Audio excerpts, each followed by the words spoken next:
Welcome to the Center Square Radio Hour for the third weekend of December 2024. I'm your host, Chris Krug. The Center Square and the Radio Hour are projects of the Franklin News Foundation, a 501c3 independent, nonprofit, nonpartisan news service. Established in 2019, the Center Square Newswire publishes original taxpayer-centric straight news that focuses on the size, scope, and effectiveness of local, state, and federal government. On the Center Square Radio Hour, our journalists explore their top stories, adding insight to the headlines. We'll also present thoughts on the economy from Dr. Orphe Divounguy, PhD economist, and bring you the latest in K-12 education news from our Franklin News Foundation's Chalkboard News team. Today, we'll discuss the continuing resolution introduced in the U.S. House to avoid a government shutdown. We'll hear about proposed new taxes for residents of Washington state, and we'll look at the latest on the drones sighted along the East Coast. We'll be right back with all that and more in the Center Square Radio Hour. Knowledge is power, and you deserve to know what happens in your state government. That's why the Center Square's reporting zeroes in on state authorities publishing stories that show where your money goes and who spends it. The Center Square gives power to the taxpayer by tracking politicians' use of the people's money and demanding transparency from state-run agencies. This is how the Center Square equips you, the American taxpayer, to hold your state government accountable. Sign up now for your state's Center Square newsletter at thecentersquare.com. Teacher Lauren Johnson returned all the graded essays but one. He believed that one student was capable of more. I don't believe taking the middle of the road is your philosophy. This time, write something you really believe. The student wrote a new one about excellence. Instead of just grading an essay, Mr. Johnson changed a life. I am that student. I became a writer, and I wrote this to thank him. Thank a teacher and pass it on from passiton.com. Welcome back to the Center Square Radio Hour. I'm Chris Krug. With more on the bill in the U.S. House of Representatives to fund the government through early March, it's Dan McCaleb. A partial government shutdown could happen after midnight if Congress doesn't soon pass a stopgap funding measure known as a continuing resolution. U.S. Speaker of the House Mike Johnson is in the hot seat after the first attempt at a continuing resolution that he negotiated with Democrats was widely criticized by President-elect Donald Trump and other Republicans for its expansive new spending and pork projects included in it. A second, scaled-back version of the continuing resolution was defeated in the House Thursday night when 38 Republicans joined all but 2 Democrats to vote against it. Joining me to discuss this is Casey Harper, Washington, D.C. Bureau Chief for the Center Square. Casey, the U.S. is more than $36 trillion in debt. Is a partial government shutdown so bad if Congress can't commit to cut spending? You know, it's a great question, Dan, because if you think about the federal government as a human body or something, I mean, maybe your heart is racing too fast. You have to get the shock paddles out and reset it or something. I mean, shocks like this, just like in health, are often a sign of a deeper issue. And I think that for all the headlines and the media and the firestorm, this week about how Trump's governing and how Biden is not governing and is Johnson, doing the right thing and all this stuff. We've been through this song and dance many times, Dan. And the bigger thing, the trend that it points to is the debt is out of control. It's over 36 trillion. This time next year we have this podcast, it'll be 37 or 38 trillion. Washington, D.C. is totally dysfunctional in how they pass these. They're supposed to pass, 12 appropriations bills that individually fund different parts of the government, and they can never do it. And so they just pass these kind of silly CRs. And even, the third point before I pass it back to you is Congress is so dysfunctional that they cede all of their power to the president and to the courts. I mean, the founders designed the Constitution where Congress would have most of the power. The judiciary branch would kind of do their thing, and the president, he had very limited powers, and really in time of war when he was supposed to step up.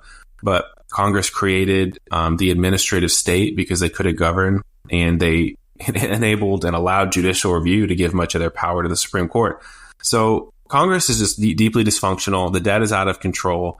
And of course, there's a lot of implications we can talk about with Trump, with, Mike Johnson and his speakership and whether it's in danger, with, what the spending levels should be. But overall, this is just a sign of how broken Washington has become. We'll come back to Johnson in a moment, Casey. Joe Biden is still the president. He's been absent from this entire conversation. Or whatever collection of people are running the country with Biden. Yeah. regardless, it's almost as if President-elect Donald Trump has already taken over. And of course, we've talked a lot about this new department he's created, the Department of Government Efficiency, led by Elon Musk and Vivek Ramaswamy. Elon and Vivek have been very vocal about this ongoing process too. Of course, they've been charged with cutting spending, cutting government regulations. And here Mike Johnson negotiates this expansive spending bill with Democrats. It doesn't seem like Johnson's in tune with what's going on with President-elect Trump. It definitely comes across a little tone deaf.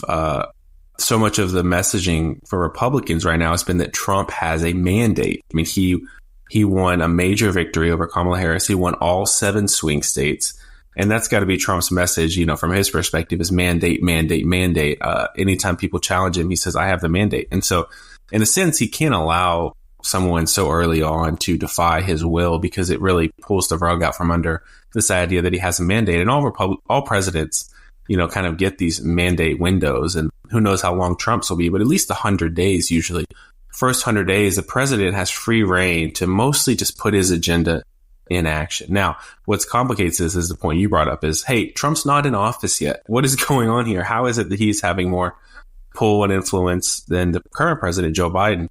I joked about the people running the country, Dan, but I'm sure you saw the bombshell Wall Street Journal article earlier this week, which interviewed several, White House aides and Democratic lawmakers, and basically said that the White House has been run by aides and by committee for a long time now, and it's getting worse. That Joe Biden has good days and bad days, and they try not to bother him too much on the bad days. And so this is really a president in decline. He's running out the clock. He's just taking a knee to run out the clock to end this game before January 20th.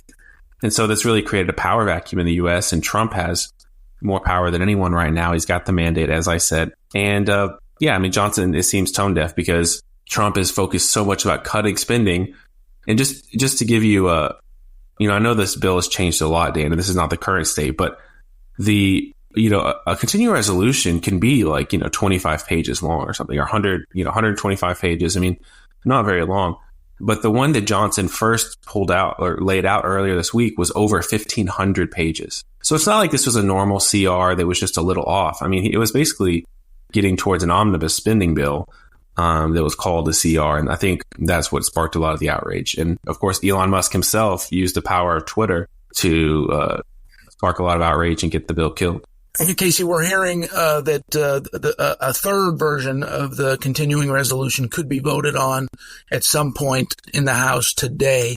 But regardless of that, whether there's a partial government shutdown or not, with Republicans in control of the House, Republicans in control of the Senate next year, after Trump, and of course Trump in the White House after January 20th inauguration, they have the ability and the power and the opportunity to rein in government spending.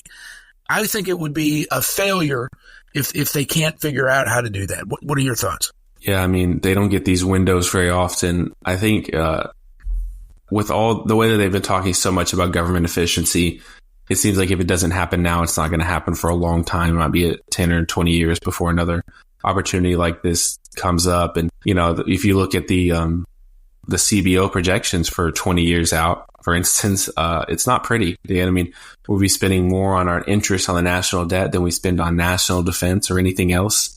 The interest payments on the national debt over the next 20, 30 years get really big, and it gets kind of scary. And so something needs to be done. They do have this window. I think the issue they're going to have to grapple with is some Democrats will say, sure, we'll cut spending only if you raise taxes significantly. And are Republicans going to be willing to raise taxes at all to meet Democrats in the middle and cover some of the spending?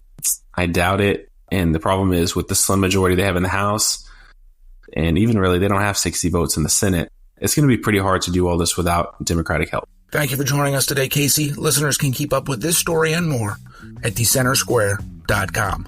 Big thanks to Dan and Casey for listening to the Center Square Radio Hour. I'm your host, Chris Krug. With more on proposed new taxes for residents in Washington State, it's Cole Lauterbach. Jay Inslee's time in Olympia is coming to an end. He gave his final budget address this week, saying the state isn't dealing with a recession, but they are suffering from a budget deficit. His proposal to fix it, billions of dollars in new taxes. Investigative reporter TJ Martinell covered the speech. How much more does the governor want to tax his residents, TJ? He's calling for $4 billion in new taxes to the new budget. Now, $4 billion, but we've heard the deficit is upwards of, now we're hearing 16 billion. Didn't he say 16 billion? Yeah. So is he planning on cutting 12? The 16 billion represents the 4-year outlook, and so for the current budget, the shortfall is significantly less. So he's going to do $2 billion in delayed spending or some sort of just deferring down the road where it was going to be spending that they were planning to do, but they're not going to do, like raises and that kind of stuff. He's also going to be cutting spending or closing facilities for different departments. But the big thing is that he's proposing the wealth tax, which is going to make up the bulk of the new revenue. Like we're talking over $3 billion out of the $4 billion. Now, a wealth tax, what are you taxing when it comes to wealth? When you're talking about a state that does not have an income tax because the Constitution says you can't do that. And it's a good question because it's going to be dependent on what the bill language actually says for the tax. And what they would do is they would put a tax on the 1% of the wealth of residents whose wealth exceeds $100 million. So if you have $100 million, you pay 1% of tax on that wealth.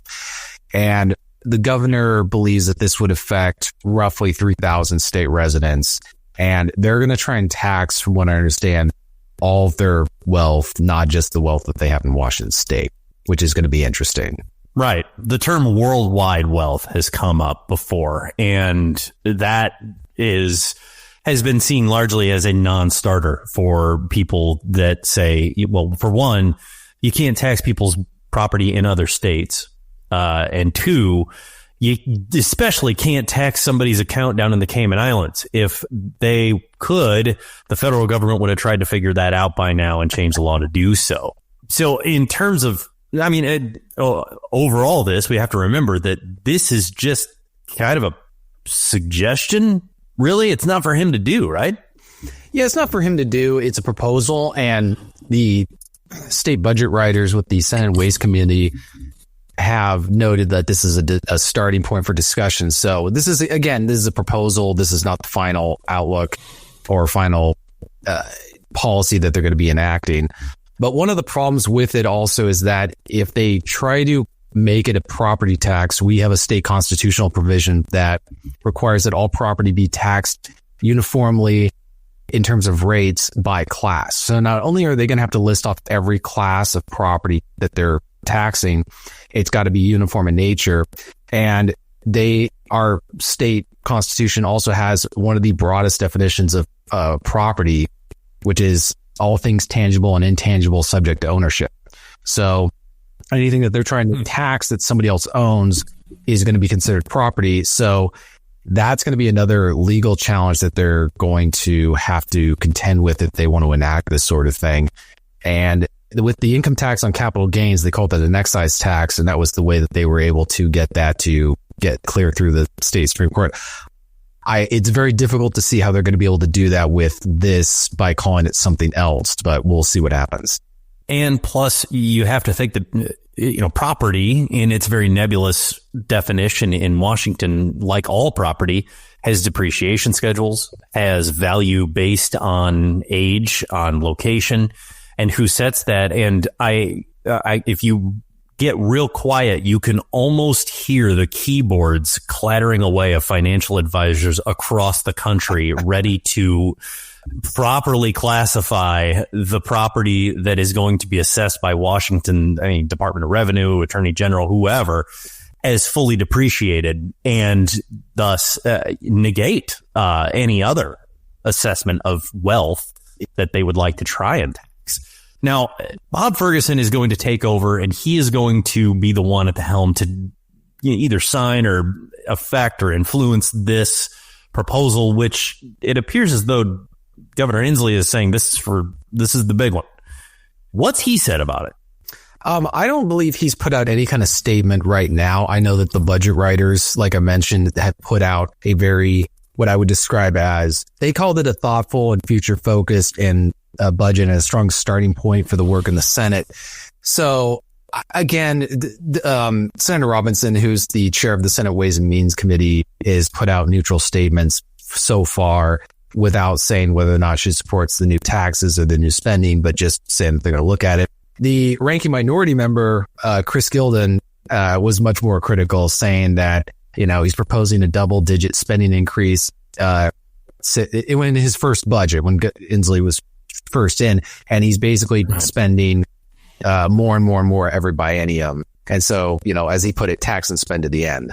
Yeah, he was the one that pointed out that Governor Inslee initially in his campaign, back when Prince was a symbol, said that new taxes are not the path for Washington right now, and then gets elected and proceeds to include a new tax of one form or fashion every single budget that he signed off on since then. Yeah, there's been about 50 new taxes over the past, I'd say, decade, at least. And so there's been a lot of new taxes, or there's been, and that probably includes tax increases. And with that has been the subsequent spending increases that has, as of right now, outpaced the revenue, which is hence why you have a shortfall. Right. And one thing that he said stuck out to me was that he tried to justify it by saying Washington's tax. He said something about Washington's tax burden being under the average and being lower than either he thought it could be or what his analysts say it could be. Yeah, I looked into it, and the Tax Foundation, which does an annual tax burden per capita, has them at 12th in the nation, or 13th in the nation, in terms of average tax burden, total tax burden per person. And it's notable to me because they do this without an income tax.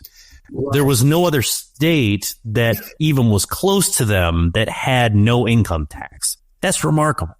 Yeah, and that was interesting that he was saying how it's a bit below average on the revenue that it generates, and yet they're getting more revenue than they ever have before. Right. This record revenue. Yeah, they're not struggling. And he even mentioned that the state economy was doing well. So it raises the question of how much money does he think it should be generating? That's a great question. Yeah. God save you if you guys actually do see a recession coming up here in the next couple of years, because my goodness, if this is what they're looking at to raise revenue now, if you actually do see a recession, that Katie bar the door, right? Thank you, Colin TJ. You've been listening to the Center Square Radio Hour. I'm your host, Chris Krug. Back with more on the mysterious drone sightings. It's Dan McCaleb. The large drones that have been spotted over New York, New Jersey, Pennsylvania, and elsewhere remain a big mystery, with federal government officials essentially saying there's nothing to see here. But state and local officials, including those in the law enforcement community, expressing concerns because they don't know what they are, what they're doing, or who is controlling them. Joining me to discuss this today is Casey Harper, Washington, D.C. Bureau Chief for the Center Square. Casey, what do you make about these mysterious drones? Well, hold on, Dan. There's one outside my window, right? Oh, no, that's a Boeing that's crashing. No, it's neither. So the drones, in some ways you could laugh it off as a funny story, but I think it has some serious implications. And I'm sure you've seen the videos online on X, and some of them are clearly drones. Some of them, once they were fact checked, it said, well, this is actually, an unusual airplane that you're not used to seeing, or this is just a regular airplane with some distorted lighting or something. So some of the stuff you're seeing online is kind of hysteria. But at the core of this, it seems that, one, there are a lot of drones going over New Jersey in recent weeks, and a lot of unanswered questions from the government. Actually, President-elect Donald Trump is, you could say this is a nothing story on the side, but Trump himself has commented on it and the White House has responded. So we're at the highest levels of government weighing in on this issue. Trump really blasted, in recent days, the White House saying, why aren't they telling the American people what's going on?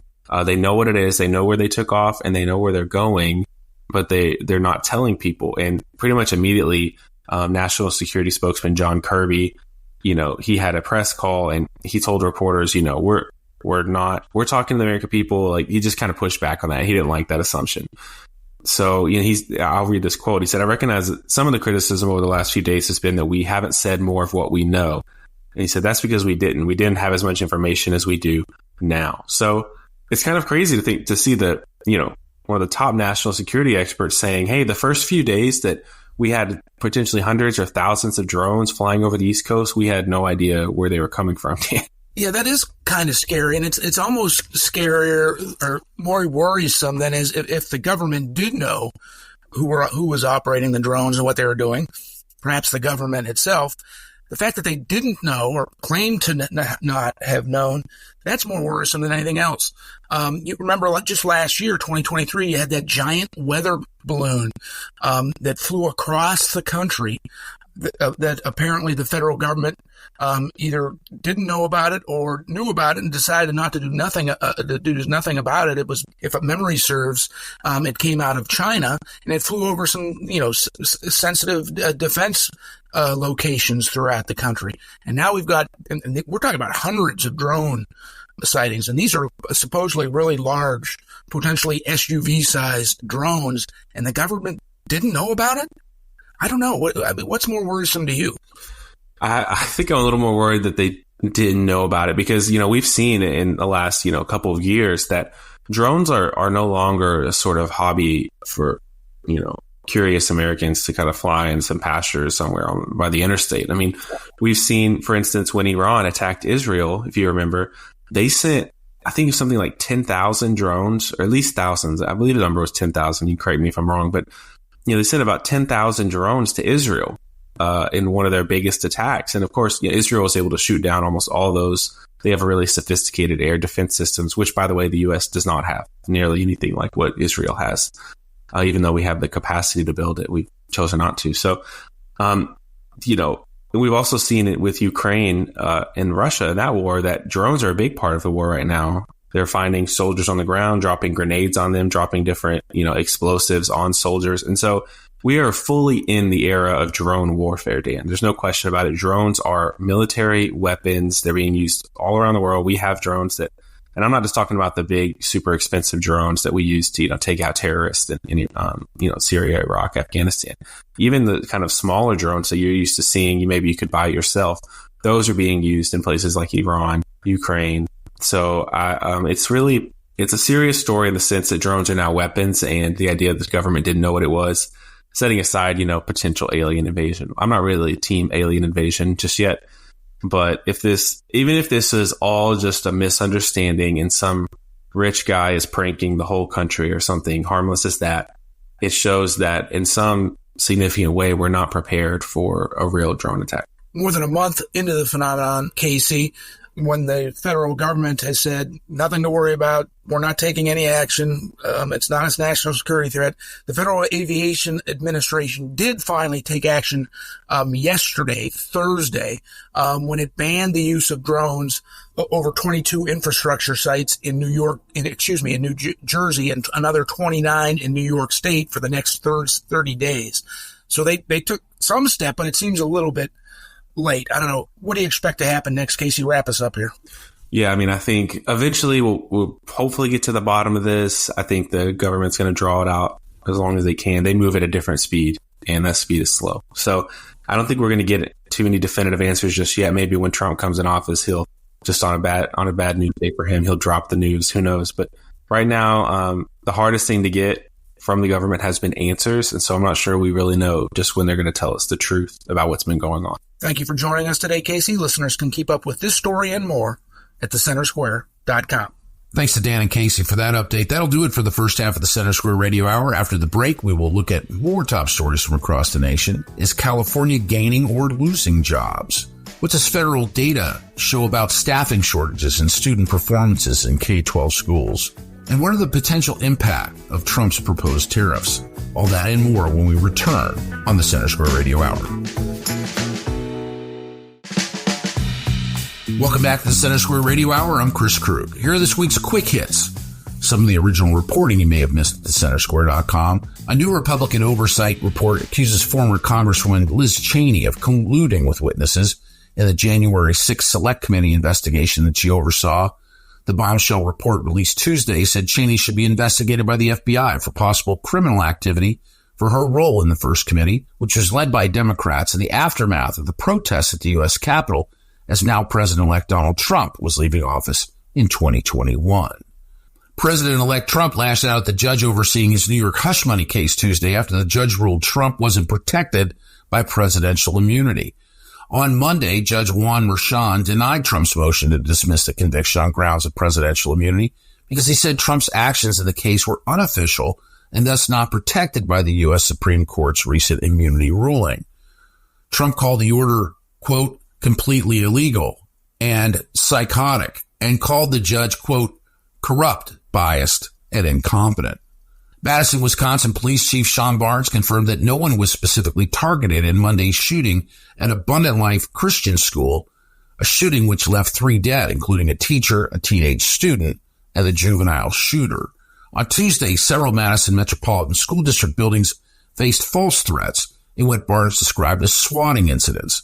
He noted police are investigating their origin. He also stated that authorities have not yet verified the authenticity of writings allegedly linked to the shooter and urged the public to stop sharing them online. Following through on a pledge she made months ago, Harris County, Texas District Attorney Kim Ogg said her office is seeking the death penalty in the prosecution of 2 illegal foreign nationals from Venezuela now charged with the capital murder of a 12-year-old Houston girl. On June 17th, 12-year-old Jocelyn Nungary's body was found in a bayou under a bridge in North Houston.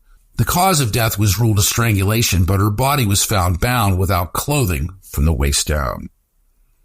President-elect Trump on Friday confirmed that Republicans will work together to ditch daylight savings time, the practice of changing the clocks by an hour twice a year. Trump's comments came days after both of his newly appointed Department of Government efficiency leaders, Tesla CEO Elon Musk and tech entrepreneur Vivek Ramaswamy, criticized the time-switching practice. You can find more on these stories and others like them from across the country at thecentersquare.com. We'll be right back with more on the Center Square Radio Hour. Are you tired of news that puts politics over people? At the nonprofit Franklin News Foundation, we believe in putting people over politics by delivering nonpartisan news and audio content that serves you, the American taxpayer. With Franklin News Foundation, you can read fact-based, state-focused news for free at thecentersquare.com. You can listen to civil, balanced conversations between policy experts through our podcast network at americastalking.com. Or you can get in-depth news on K-12 education spending, curriculum, and school safety at chalkboardnews.com. It's all free through Franklin, where we put you, the American taxpayer, first in every story, episode, and conversation. And it's only possible through our supporters. Together, we can produce content that puts people over politics and brings Americans the news they deserve. Become a supporter today at franklinnews.org/donate. Once again, that's franklinnews.org/donate. Some people would call him a loser. He ran for state office. He was beaten. He started a business. He failed. He ran for Congress. He lost. He was nominated for vice president. He lost again. But he knew only those who never tried are the real losers. And Abraham Lincoln was no loser. Persistence. Pass it on. From the Foundation for a Better Life at values.com. Welcome back to the Center Square Radio Hour. I'm Chris Krug. With more on job growth in California, it's our Eliana Kernodle. California lost 156,300 jobs in the first 6 months of 2024, according to new federal quarterly payroll data, contradicting California Governor Gavin Newsom's claims about job growth in the state. Joining me with more on this story is the Center Square's California reporter, Kenneth Schrupp. Kenneth, what has Governor Newsom said about California's economy and jobs? Newsom has consistently celebrated California's growing economy and jobs growth, but there are a lot of data points out there that suggest the economy is not doing as well as he says it is. We had that report from the California Legislative Analyst's Office that showed there was a net decrease of private sector jobs that was only offset by a net increase in government jobs. This report was from earlier this year. Now, we have data for the first 6 months of 2024, fully locked in, quarters 1 and 2 of this year. And this federal quarterly payroll data, which covers 95% of jobs in the country, shows that California has had a net loss of 156,300 jobs in those first 6 months. And this is coming at a time when California is facing a lot of budget pressures. It does seem, though, that high capital gains tax revenue from high valuations of some technology companies will keep the state's budget better than expected, actually, because the state mostly relies on capital gains from the uber wealthy to pay for things. But what this does is bring up the greater issue and question of why politicians continue to talk about these preliminary survey, limited sample survey based jobs numbers that for the last few years keep getting revised downward significantly. Yeah, can you explain that difference there for a minute? What is the difference between the numbers that these politicians like Governor Newsom are citing and these numbers that we're getting now? So first, I want to say this is not a partisan issue. The federal government just runs these surveys, and they are often overestimating by significant margins, but it is not a red state or blue state issue. But politicians do like to cite these preliminary job survey numbers. They give you a quick pulse on the economy, and these generally seem to be overturned by the later payroll jobs numbers. That is the ones that come in that most businesses have to report. So you get that real picture 4 times a year, but you have to wait for that, right? This new data that we're seeing now for June is just out now in December. An economist from the American Institute for Economic Research weighed in on this question. What did he have to say? Well, I asked him about what is this problem with the BLS's current employment statistics survey overstating jobs. He says it's a national problem, and that nationally, this survey overestimated jobs by 942,000 jobs in June of 2024. That's almost 1 million jobs that politicians likely reported on that really weren't there. Again, are they citing data that is real? Yes. Are this surveys slightly inaccurate? Yes. This economist, Jason Sorens from the American Institute for Economic Research, told us that on average since October 2023, the CES has overstated jobs nationally by 340,000 jobs each month. He also explained, though, that smaller states tend to be more prone to bigger misses because their economies are both more volatile and smaller, so the surveys are less likely to capture the accurate population. So what does this data really suggest about California then? So let's go back to what it says. So from January through June of this year, the state of California lost 156,300 jobs. How does that compare to the year before? In that same time, using the same quarterly data, it says that California gained 50,800 jobs. And both of these number sets, but these numbers that I'm talking about, they're all supposed to be seasonally adjusted. So they're supposed to account for seasonal fluctuations in hiring. But, on top of that, there is a significant amount of fluctuation in seasonality, right? Winter months, a lot of service businesses don't have as many hires. Summer, very busy tourist system. Somewhere like California hires a lot of people. So typically there is a large swing of jobs between January and June. 2023, California gained 50,800 jobs in the same time frame. Again, that's a seasonally adjusted figure, but still it should be some indication. The fact that we lost 156,300 jobs in that time is deeply troubling for the state of California and shows that hiring is not going as well as people are expecting. Well, Kenneth, thank you for your insights on this story. Listeners can keep up with this story and more at thecentersquare.com. Thank you, Eliana and Kenneth. You're listening to the Center Square Radio Hour. I'm your host, Chris Krug. Back with more on federal data showing trends in student performance and school staffing, it's Eliana Curnow. The National Center for Education Statistics released some interesting data last week from their surveys of school leaders on a handful of topics. Joining me to discuss this is Chalkboard News editor Brendan Clary.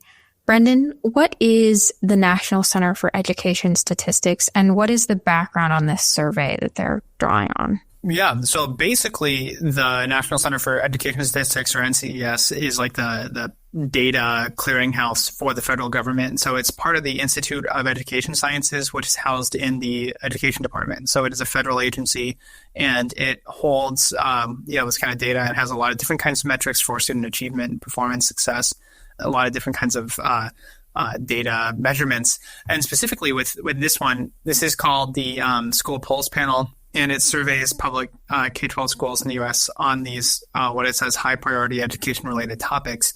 And they have been doing this since 2021-2022 school year as in its current capacity. So that like with staff vacancies, for example, they've been asking that question since the 2021-2022 school year. And if you remember, during COVID-19 pandemic, there was a lot of upheaval, a lot of turnover. Teachers were saying, I'm done doing this, trying to teach virtually and like in this hybrid situation. So there's a lot of movement and upheaval in the education system. So it has asked a lot of different questions over time, and so that's what the polls panel does. So, what did their data reveal about staffing shortages? Yeah, it was very interesting. Essentially, there was no change in the schools that reported gaining or losing teaching positions. So essentially 31% of school leaders said that they had lost teaching positions at their school since last school year, while 27% said they had gained teaching positions. So the difference year over year rounds to zero. So essentially that there wasn't any substantial changes, and there's not a lot of growth of teachers, but there's not a lot of, we're losing teachers and we don't have the same amount. And it's very interesting to note that public school enrollment has actually gone down. And there are some bigger questions from the data about, where are those students going? Are they going to homeschooling? Are they going to private schools?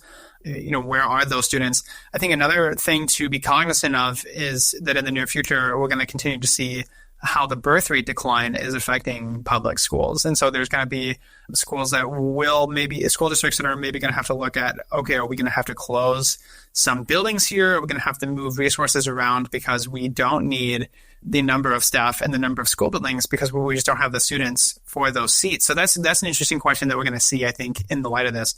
Specifically, what they did note, and Peggy Carr, who's the commissioner of the NCES, she said that, quote, meeting the staffing needs, particularly in filling special education teacher vacancies, continues to be a challenge for schools.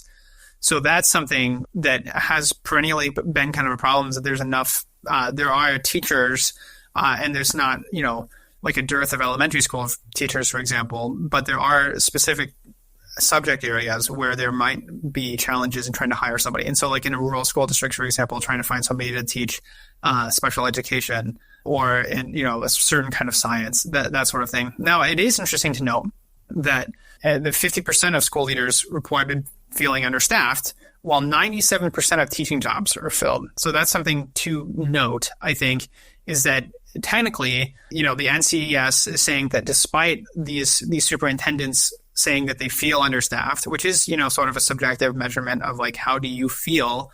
3% of public school jobs are unfilled, which is about the same as it was in October last year. Again, we're not seeing huge shifts in that demand.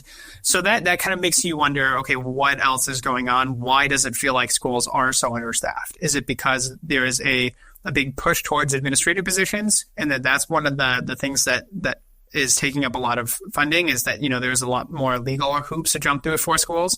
Or is it that there needs to be more aides because of behavioral issues, at younger grades or in different kinds of classrooms? So that's just something that there's the question. Apparently superintendents and school leaders feel like they need more assistance and they're not getting it. And what did the survey data show about student performance? Yeah, so specifically it said 40% of students are behind grade level, according to the school leaders. So that's what the estimates are. And basically it asks school leaders how many students are behind. And then it took that tally, and that's what they found, is that 40% of students in the nation's public schools are behind grade level in one or more subjects in October.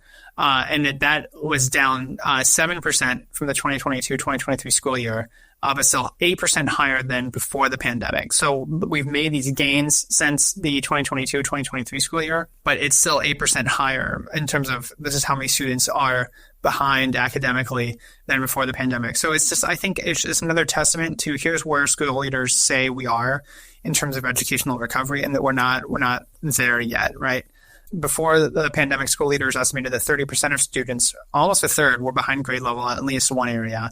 In 2022 and 21-22 school year, it rose to 45%. So again, this is directly from the NCES data. And they specifically, too, an interesting thing to note, I think, from that is that school leaders located in cities and schools with fewer than 300 students, which might be rural schools, right? Again, we don't know exactly, but that is usually a good metric, reported that 48% of students were lagging academically.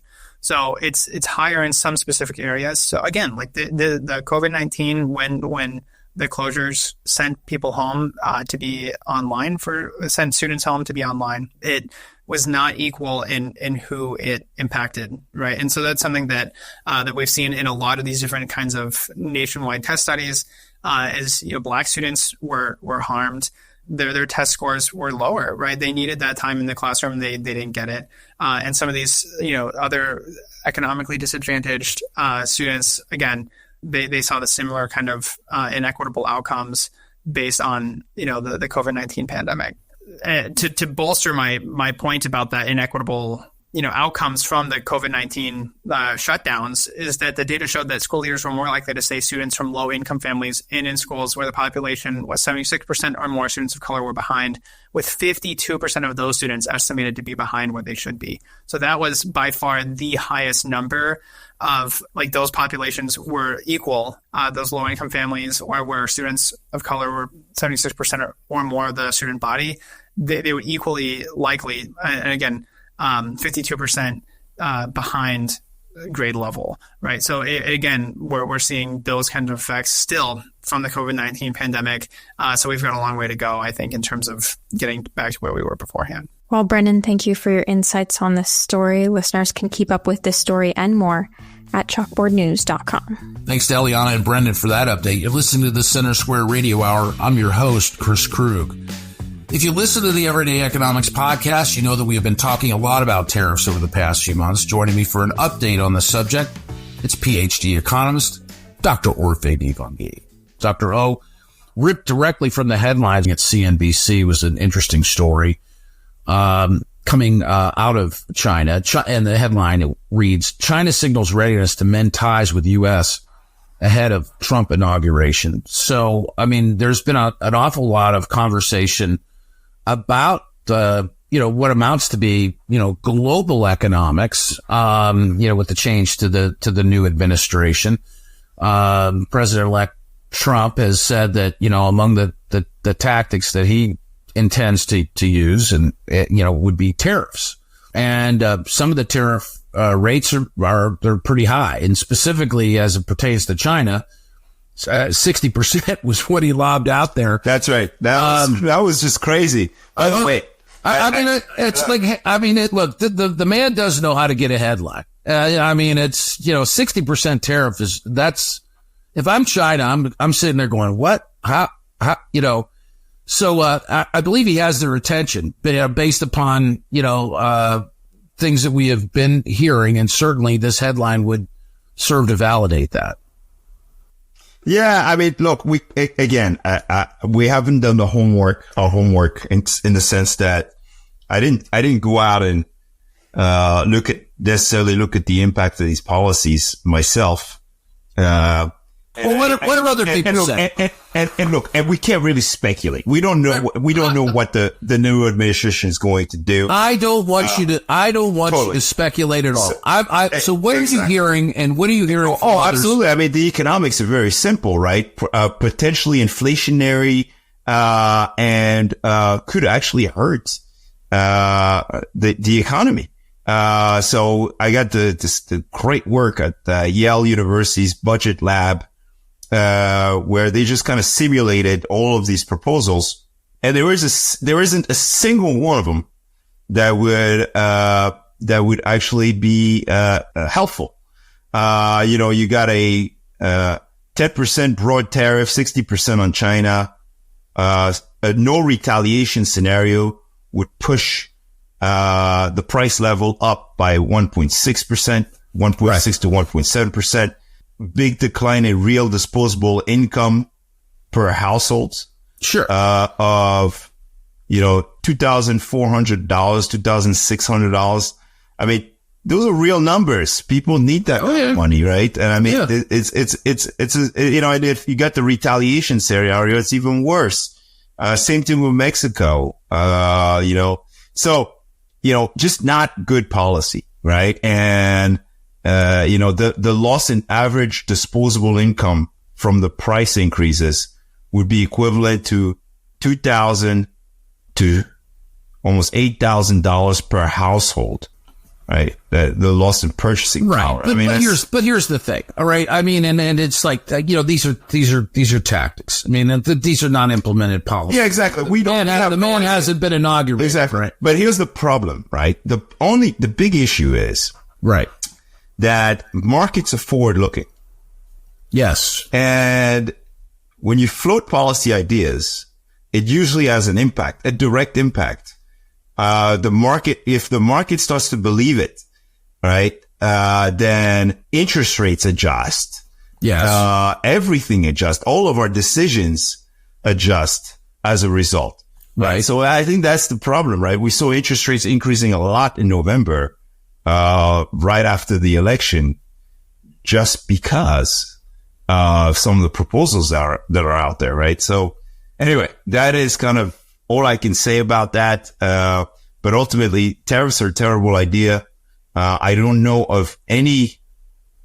Okay, well, there are a couple, I guess, in the new coming in the new administration that might actually make the case that this could be good.